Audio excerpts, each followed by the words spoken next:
I'm so hot. I think I'm having one of my first perimenopause hot flashes. I've been doing these seminars about menopause. Yeah. I don't know what anyone's talking about. I don't know hot flashes. For the first time, I think I'm having my first hot flash. Oh, that's such, I feel so honored. Yeah. I'm so sorry. I think I find, do you feel this? Oh, I do. It's a really hot internal heat.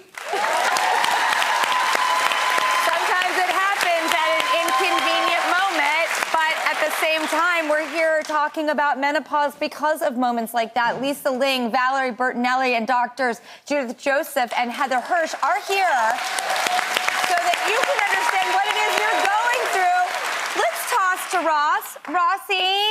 Hi, everybody. Hi. I'll never forget that day. Drew, she really had her first ever hot flash here on the show.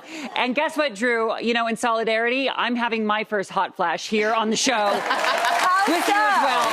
And I am not alone. I'm here with a couple of husbands in the audience, and we are all wearing something called a menovest, which are vests that mimic what it's like to have a hot flash. Drew, I'm literally flaming right now on the show. You flaming, Ross? I cannot imagine. How very dare you, Drew. Okay, no, we wanted to do this with you, and so a couple husbands, Jeffrey and Michael, hi. Okay, so how are you feeling? Because these vests, they're like legit, right? How are you feeling? I'm on fire right now. You're on fire right now? I'm on fire. Comes on hot, and then it gets cool. So I feel like my blood pressure's going up high. It's making me a little anxious right now, I cannot lie. So it's very uncomfortable feeling right now. Yeah, is it what you thought it would feel like? No. How would you describe the feeling? I'm sorry. I'm sorry. Who are you talking to when you say I'm sorry? My wife. Yeah. Where are you? Who's your wife? Yeah. Did you hear what he said? Oh, I did, yes. You can say it again. So what does it feel like physically? Physically, I'm a mechanic, and in the hottest day ever in history, leaning over the hottest engine, that's maybe a little bit how I feel. Ladies, you just don't understand what we're going through. You have no idea. No, it is interesting. Did you have a little more empathy for women now? Absolutely. I mean, we won't understand ever what they go through, but like right now, I know I'm going to take this vest off very soon and be done with it. Yeah. The Menovest is making its U.S. debut, and the woman behind it, Leslie Salem, she's actually here. You want to meet her? She's yes, right here. Leslie, where are you? Right here. She's the woman responsible for us understanding what you're all going through. Hi. Hello. Say hi to Drew and everybody. Hi. Thank you for what you're doing.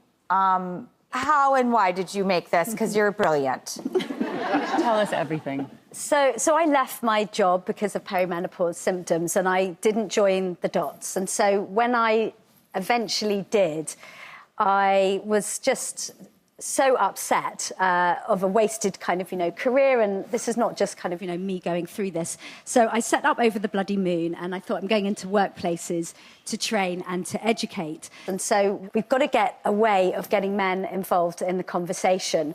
And that's when I got the idea for a Menovest. Yeah. So that kind of became, the brief, the focus. And it's a training tool. And managers can go into the workplace, they go about their day-to-day, they wear it for a morning or an afternoon, and they get real in situ kind of context and insight. So, it just gives an inkling. It can't, of course, say this is what menopause is like, but it definitely builds allyship. So it's been designed to get rid of the taboo, to cultivate conversation, and to develop empathy and allyship. And that's what it does. It's so funny, not funny at all, sorry. It's so interesting that something that is, I'm feeling physically, and I think you can all relate here, manifests emotionally right away. I feel so trapped in it, and physical leads to emotional and vice versa. It does. And I didn't know there were things that we could do preventatively. Yeah, and it is so important. I mean, as we talk about what we've all been experiencing, the good news is that there are things that we can be doing to prevent getting hot flashes and feeling these symptoms. And Dr. Judith, I just want to ask you, I'm just curious about whether there are foods that we should be consuming and foods that we should avoid when we're going through this? I'm dying to know Yes. this answer. There are certain foods that we can eat to decrease inflammation, leafy greens, antioxidant foods like berries, certain foods that have natural sources of melatonin to support our sleep, like walnuts, bananas. But if we don't know, we're not going to do it. And that's why the knowledge is so important. And all the preventative things, cutting out toxic habits like smoking, drinking excessively, cutting out toxic people, that's a big one. Because that stress and that trauma, you could clap, because it's true. By the way, you really got a big reaction on that one. Every woman should know the TIES, T-I-E-S. Thinking, this is the brain fog, the losing the word that you're about to say, tip of the tongue. The I, identity. People come into my office, they're like, I don't know who I am anymore. My body's changing, things are changing. The E, emotions. Doc, do I have anxiety? Do I have depression? The S is sleep. No pun intended, sleep ties it all together. We need rich sleep, or else we don't feel like ourselves. So every person should know this, T-I-E-S.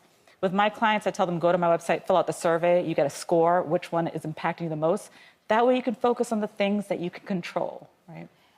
Okay, we're going to go to a quick commercial break, but when we come back, we have a couple must-haves that are coming from each of our arsenal of life experience, and we want to share them with you. We'll be right back.